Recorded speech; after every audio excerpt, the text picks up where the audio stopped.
মা হওয়ার জার্নিতে যতই যেন দিন এগোচ্ছে ততই যেন কঠিন থেকে কঠিনতম দিনের সামনাসামনি হতে হচ্ছে। এখন ঘড়িতে বাজে হচ্ছে ভোর 4:30। আমি উঠে অলিরানির দুধটা গরম করে ওটা ঠান্ডা করতে দিয়ে আমি এখন অলিরানির জন্য টিফিন বানাতে শুরু করলাম। সবজি দিয়ে চিড়ের পোলাওটা খেতে অলিরানি খুব পছন্দ করে। আগে বাদাম টাদাম দিয়ে ঘি টি দিয়ে করতাম, সেটা ওনার একঘেয়ে লেগে লেগে মানে ওনার আর ভাল লাগে না এখন। তো ওই জন্য ও বলে যে মা যদি চিড়ে দাও তো আমাকে একটু সবজি টবজি দিয়ে দেবে। মা যে অলিরানি একদমই সবজি টবজি খাওয়া উঠিয়ে দিয়েছিল, এখন আবার দেখছি সবজির প্রতি বেশ ভালোবাসা এসছে। তো বেশ ভালো কথা, আমার মানে আমি নিশ্চিন্ত হলাম, কারণ সবজিটা খেলে কি নানান রকম কিছুর মধ্যে সবজিটা দিয়ে আর কি মানে হয়ে যায় বানানো।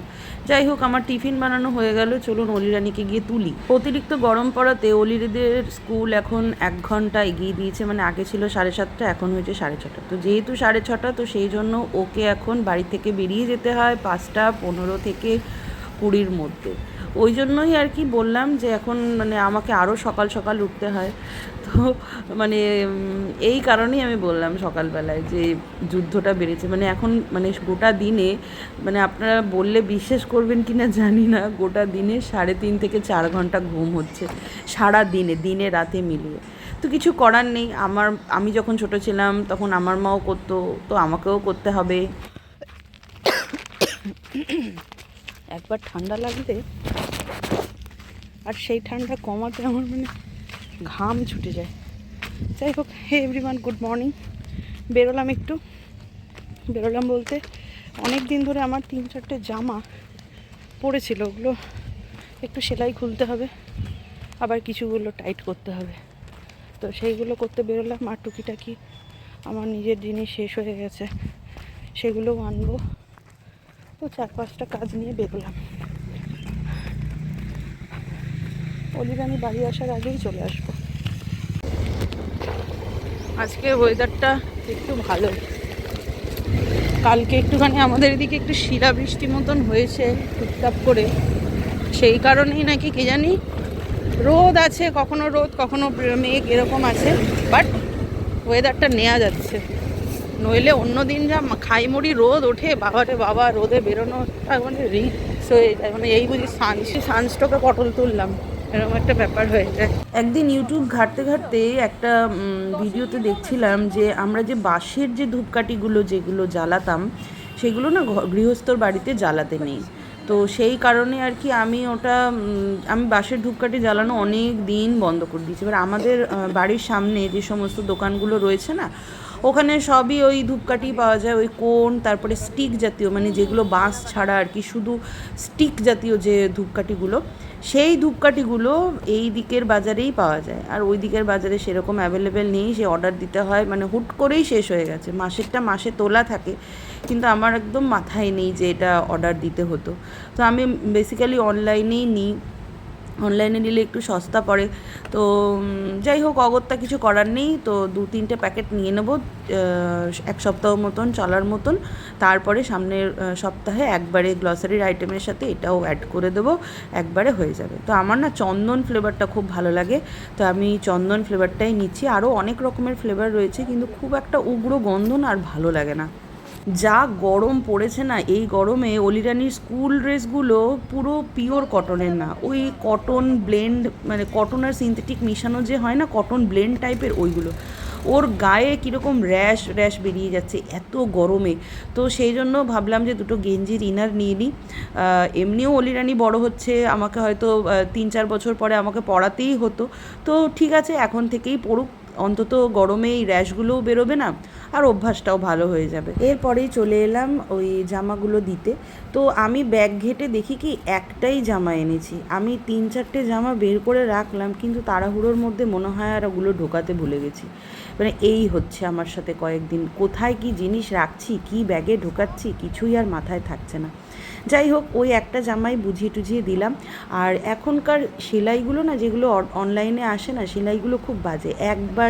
মানে একবার সেলাই করে আর 2-3বার পরার পরে সেলাইটা খুলে যায়, খুলে যাওয়ার পরে পুরো বিচ্ছিরিভাবেই ছিঁড়ে যায়। তো আমি ভাবলাম যে এটা পরার আগে তো একটু দোকানে দিয়ে আসি, ভালো করে সেলাই টেলাই করে দিই, তারপরে পরবো। তাহলে আর অন্তত বিচ্ছিরিভাবে মানে সেলাইটা খুলে গিয়ে ছিঁড়ে যাবে না। তো ওই আর কি দিয়ে দিলাম এটা দোকানে। তো এটা ও সেলাই টেলাই করে 2-3 দিনের মধ্যে দিয়ে দেবে। আর যে জামাগুলো যেগুলো দেওয়ার ছিল, কুর্তিগুলো, সেইগুলো ভাবছি অন্য একদিন এসে দিয়ে যাব। আমারটাও বার করো। আজকে যেহেতু সোমবার, তো ভেবেছিলাম যে একটু ফুচকা খাবো, কিন্তু আমাদের এখানে ম্যাক্সিমাম সব জায়গাতেই পেঁয়াজ টেয়াজ দিয়ে ফুচকা আলুটা মাখে, তো ওই জন্য ফুচকা আর খেতে পারবো না। আর প্রচুর গরম পড়েছে, বিশেষ করে গলা টলা না শুকিয়ে যাচ্ছে, অনেকক্ষণ ধরে একটু জল তেষ্টা পেয়েছিল। তো ভাবলাম যে একটুখানি লস্যি খেয়ে নিই, তাহলে মানে দুধের স্বাদ ঘোলের স্বাদ একবারেই মিটে যাবে। মানে কিছু খাই করছিলাম, আর গলাটাও শুকিয়ে গেছিলো। তো ওই আর কি দুটো কাজই একবারে হয়ে যাবে। আর আমার বর দেখুন কীভাবে লস্যিটা খাচ্ছে। আমি 10-এর নিয়েছি, ও বললো যে 20-র দুটো নিয়ে আসতে, কিন্তু ওই 20-র লস্যিগুলো একই দুটো, কিন্তু খেলে না প্রচণ্ড পেট ভারী করে। ওই জন্য অল্প খেলে পারে কি অতটা প্রবলেম হয় না।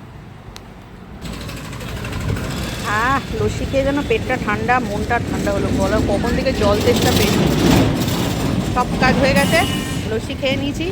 দেখো আর না ওটা কিছু কি বাবা, এরম ভাবে কে খায়? হ্যাঁ কি বাবা। যাই হোক শুনুন, আমার বাড়ি যাব। আমার চুলটাও শুকিয়ে গেছে, স্নান করে বেরোলাম। কি গাছপালাগুলো দেখলে পরে একটুখানি শান্তি লাগে।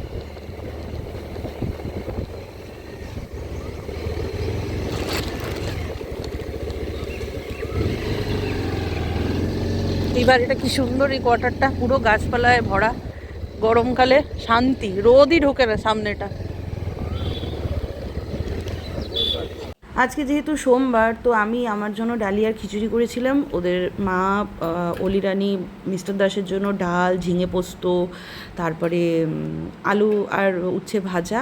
আর ভাবলাম যে একটুখানি পাঁপড় ভেজে নিই, তাহলে সবারই হয়ে যাবে, আমারও হয়ে যাবে, আবার ওদেরও হয়ে যাবে।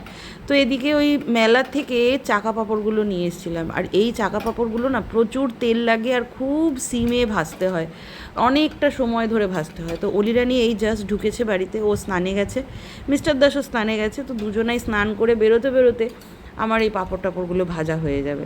আর এই দাঁড়িয়ে থেকে থেকে পাঁপড় ভাজতে ভাজতে আমার যে কী খিদে পাচ্ছে কি বলবো, মনে হচ্ছে যে পাঁপড়গুলো বসে বসে খাই।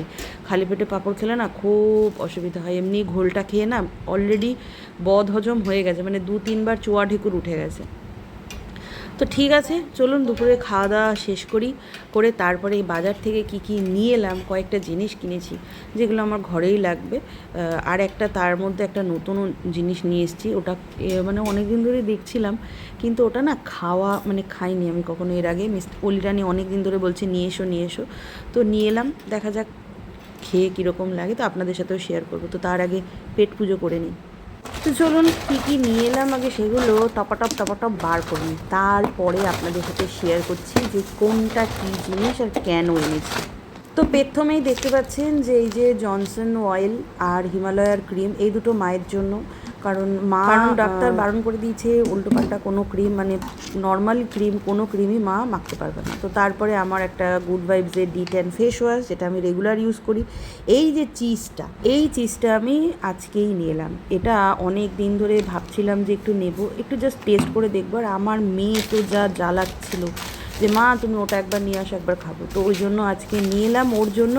আর একটা ব্রুয়ের কফি নিয়ে এলাম, আর নিয়ে এলাম হচ্ছে একটা গ্রিন টিটা, লিপটনের গ্রিন টিটা আমি 2-3 বার খেয়েছি। আর এটা নতুন একটা ব্র্যান্ড দেখলাম, তো এটা নিয়ে এলাম, দেখা যাক টেস্ট করি। আর এটাতে না তুলসী, লেমন, আদার ফ্লেভারও রয়েছে, তো দেখা যাক খেয়ে কীরকম লাগে। তারপরে একটা আমুল বাটার নিয়ে এসেছিলাম, ওটাকে ভাবলাম যে একটা কন্টেনারে রাখি, কারণ এই প্যাকেট থেকে কেটে কেটে দিতে না বড্ড বিরক্তি লাগে। কন্টেনারে থাকলে কি মানে নিতে সুবিধা হয় আর কি। তো এই ছিল হচ্ছে আমার আজকের কেনাকাটা। বললামই একটা বদহজম হয়ে গেছে, তার উপরে না এখন টক ঢেকুর উঠছে। তো ভাবলাম যে একটু টক দই খাই, তাহলে অন্তত যদি হজমটা ঠিকঠাক মতন হয়। তো চলুন আজকের জন্য ব্লগটা এই অবধিই রাখছি, দেখা হবে কালকের একটা ব্লগে। তো ততক্ষণের জন্য সবাই ভালো থাকবেন, সুস্থ থাকবেন, সবাইকে ভালো রাখবেন। আর যদি ভিডিও ভালো লেগে থাকে তাহলে একটা লাইক করে দেবেন, সাবস্ক্রাইব করবেন, কমেন্ট করবেন। তো আজকে আসি, কালকে দেখা হবে, বাই।